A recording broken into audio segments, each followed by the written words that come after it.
It is clear throughout the Bible that God has conversations with people. And of course we have these sort of miraculous cloud-splitting, dove-descending conversations that take place both in the Bible and through personal testimony. However, the primary mode of communication between God and people is conversation. So today we're going to primarily look at two questions. Who is able to hear from God?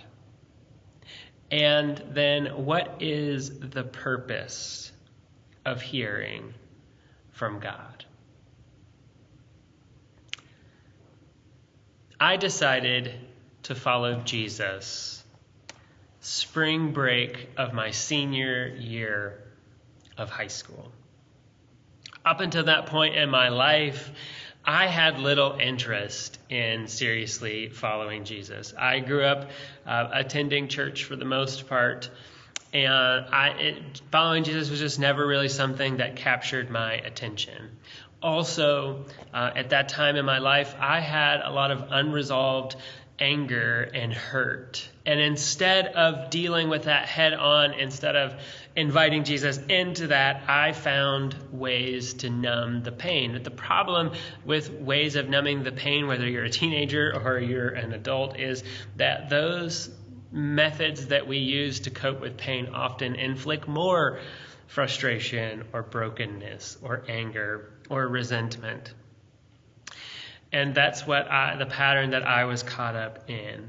Now, I don't want to be too hard on my teenage self, because too often in our culture, teens are saddled with serious situations in life and not always provided with strategies to cope with these difficulties.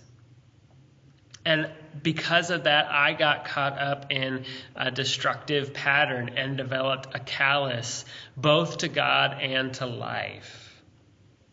So spring break of my senior year, God shattered that callus that was built in my life.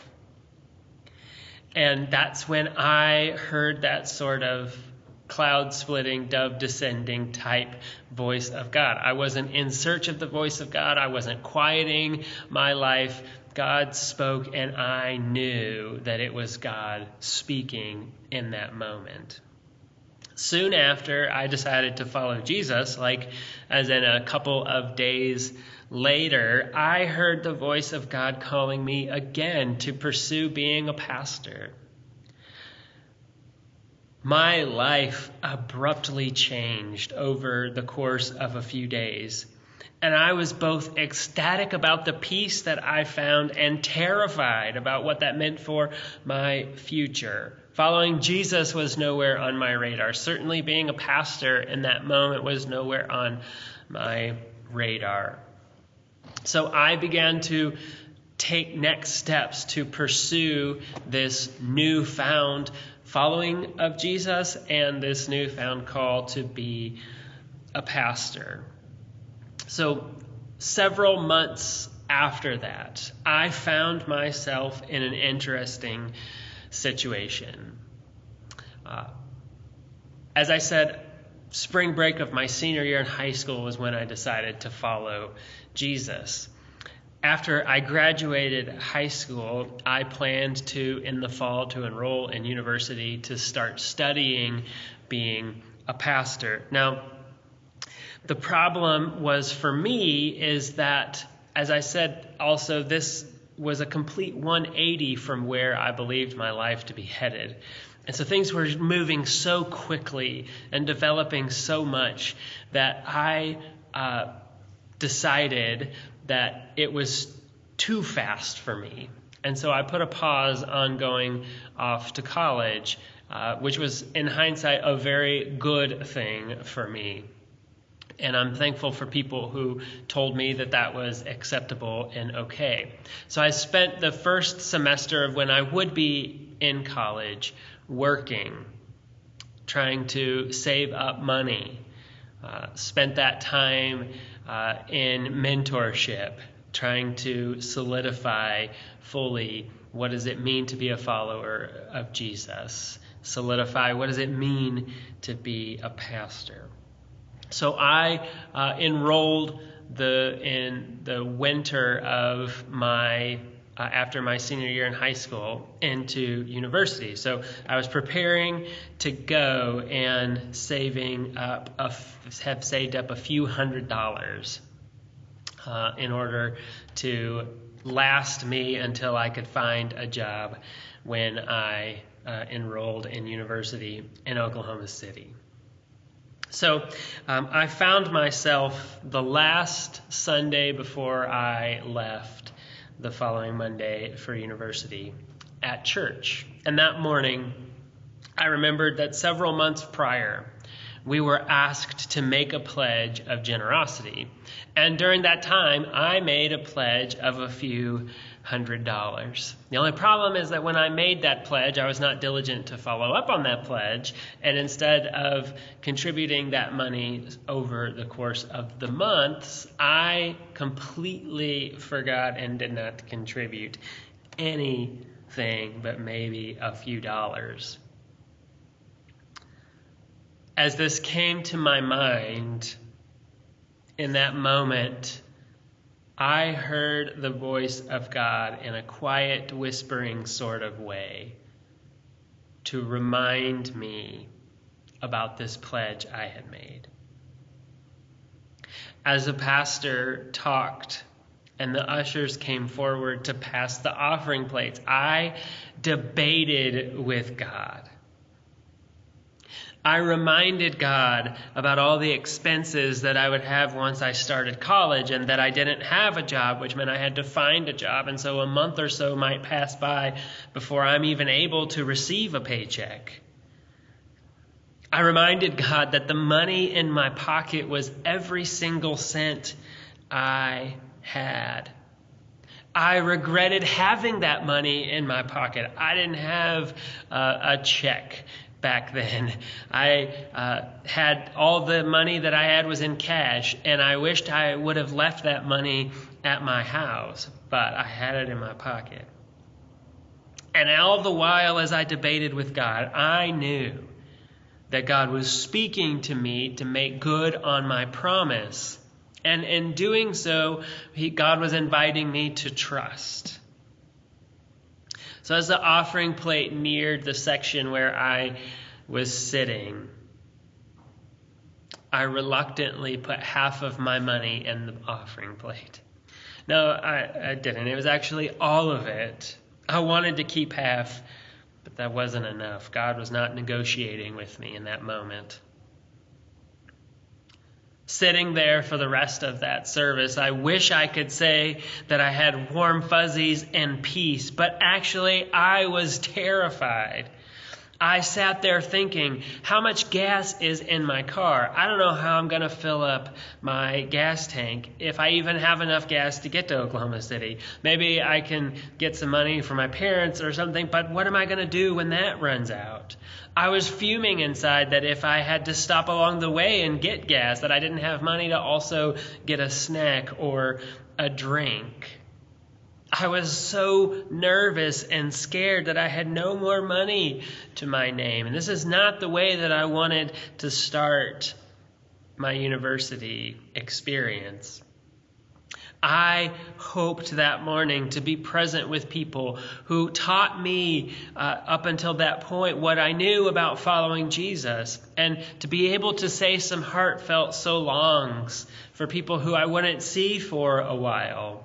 And all of that was ruined because I listened to God. Looking back on that experience with the perspective of time and a little bit more wisdom than my 18-year-old self had, I see that I was in the process of learning 2 lessons about following Jesus. The first was generosity, and the second, trust. In Luke 12:29 through 31, Jesus says, "Do not set your heart on what you will eat or drink. Do not worry about it, for the pagan world runs after such things, and your Father knows that you need them. But seek first his kingdom, and these things will be given to you as well." Your Father knows what you need. Don't cling to it and run after it and fret over it. God will give you what you need when you seek his kingdom. In that moment, sitting there in my frustration with God, having given all my money away, my mind literally was set on what I would eat or drink. Because I was so focused on these things, I forgot what my money was going towards. The funds I promised several months before I made good on that promise were going to around the world to build churches and hospitals and schools. It would provide education for children who had no means of receiving education. It would provide medical care for people who had no means to receive medical care. Here I was concerned about stopping to be able to get some chili cheese Fritos, some Skittles, and a bottle of Sunkist, while God was calling me to leverage what I had in that moment to bless my neighbors. The next step for me in that moment that God whispered to me was to avert my eyes from what generosity caused me to live without and focus on the way in which this generosity was going to bless others around the world.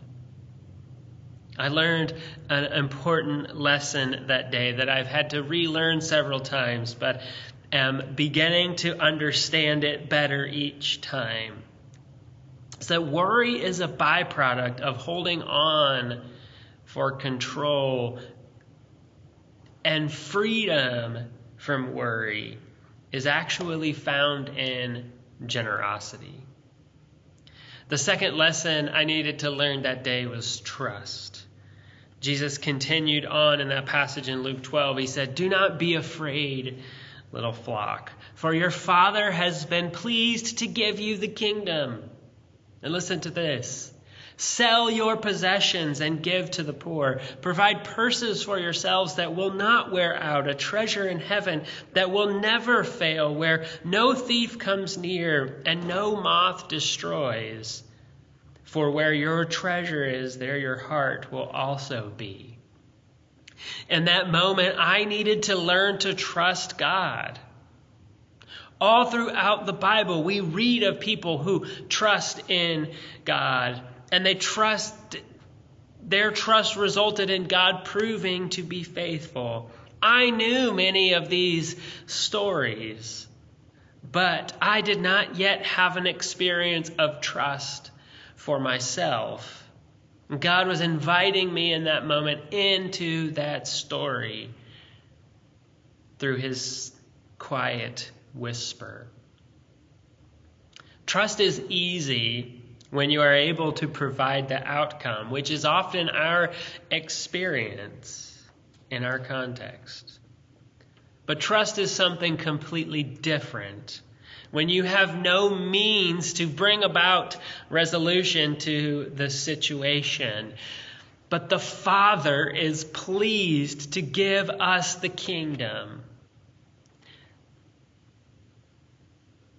This is especially present in our lives when we are able to let go of our ability to control and provide and trust God. When we are able to trust, it unleashes the presence of God's provision in our lives. After I put that money in the offering plate, I cannot tell you what the sermon that day was about. I said bye to a few people, but I tried to leave as quickly as I could. For the rest of that day, I stewed over the fact that I gave that money away and had nothing left. I wasn't aware fully of the story in the moment, but I was a lot like Jonah in the Old Testament, who listened to God and then stewed on rage because of his decision to listen. Now, the difference between me and Jonah is I listened before the whole belly of the fish thing, but nevertheless, I walked away dejected and upset after listening to God. But you know, the wonderful thing about God is that no matter what is our response to him, God remains present with us, patiently waiting, faithfully speaking, inviting us into a deeper trust in him. After a restless night, that next morning I threw a few more things into my car in order to head out. And I received a call from my former employer, Paula, who said that she wanted to see me before I left town. We made arrangements to do so, and when I saw her, she gave me a card. And in that card was nearly the same amount of money that I put in the offering plate the day before. I think about that story often because it was the first time that I remember trusting God with my physical daily existence, and God proved trustworthy in that exercise of trust. It certainly wasn't easy. There were some dark moments after I listened. But God patiently waited for me to trust fully and proved trustworthy. Since that moment, when I hear God call me to something, my objections are much fewer because I know through experience that God is faithful. And when saying yes to what God is calling me to causes a little bit of frustration or agitation in my life, because sometimes what God calls us to is not exactly what we want to do or what our culture tells us we should do. And so we can get a little bit perturbed about that. But even in those moments, God is with us.